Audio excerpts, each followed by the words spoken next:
ഈ രക്തക്കുറവ് ശരിക്കും വലിയൊരു വിഷയം തന്നെയാണ്. എന്താ കാര്യം വെച്ചാൽ എൻ്റെ അടുത്തേക്ക് അനേക വ്യക്തികൾ രക്തക്കുറവ് മാറ്റാൻ വേണ്ടിയിട്ടുള്ള ഒരുപാട് കാര്യങ്ങൾ ചോദിക്കാറുണ്ട്. ഒന്ന്, നമ്മൾ കഴിക്കേണ്ടത് പലതരത്തിലുള്ള ആഹാരമുണ്ട്. ഏറ്റവും ബെസ്റ്റ് പാലക്ക് എന്ന് പറയുന്ന ഒരു ഇതുണ്ട്, സ്പിനാച്ച് ഇംഗ്ലീഷിൽ.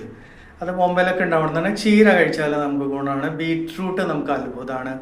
ഇതേ പ്രകാരം തന്നെ നമുക്ക് മറ്റേ ഈന്തപ്പന ഈ വക കാര്യങ്ങളൊക്കെ നമുക്ക് യൂസ് ചെയ്യാം. അപ്പം ഇവിടെ ഒരു കാര്യം ശ്രദ്ധിക്കുന്നത്, ഇത് എന്ത് കഴിച്ചാൽ പോലും, ഈവൻ റോബസ്റ്റ് പഴം കഴിച്ചാൽ പോലും നമുക്ക് റിസൾട്ട് ഉണ്ട്. പക്ഷെ അതിൻ്റെ കൂടെ ചെറുതായിട്ട് ഒരു ചെറുനാരങ്ങേൻ്റെ നീരുണ്ടാവണം എന്നാണ്.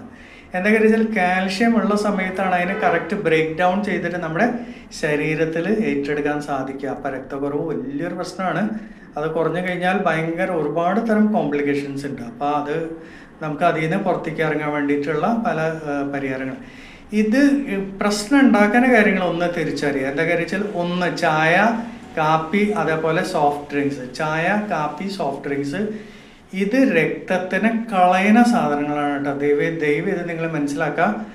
എന്താ കാര്യം വെച്ചാൽ, അത് ആയുർവേദ കണക്ക് പ്രകാരമാണ് ഞാനത് പറയുന്നത്. അപ്പോൾ അതൊന്ന് പ്രത്യേകിച്ച് ശ്രദ്ധയിൽ വെക്കുക.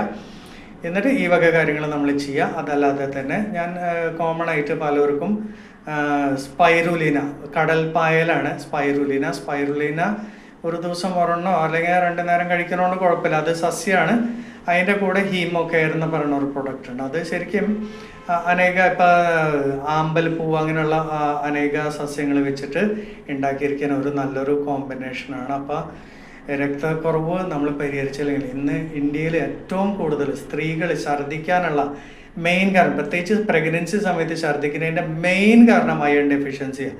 വിദേശ രാജ്യത്ത് ഞാൻ അങ്ങനെ ഒരു സംഭവം കണ്ടിട്ടില്ല. കാരണം വിദേശത്ത് പെൺകുട്ടികൾ ഭംഗിയായിട്ട് പ്രഗ്നൻ്റ് ആവണു, എന്നിട്ട് അത് കഴിഞ്ഞതിന് ശേഷം ഡെലിവറി കഴിയുന്നു. പക്ഷേ ഇന്ത്യയിൽ മാത്രമാണ് ഈ ക്ഷീണത്തിൻ്റെ പ്രശ്നങ്ങൾ കണ്ടത്. അപ്പം നമുക്ക് എന്തായാലും അത് പരിഹരിച്ചേ പറ്റൂ, അല്ലെങ്കിൽ അത് വലിയൊരു വിഷയത്തിലേക്ക് നമുക്ക് കൊണ്ടുവന്ന് നടക്കും എന്ന് പറഞ്ഞുകൊണ്ട് നിർത്തുന്നു. നന്ദി, നമസ്കാരം.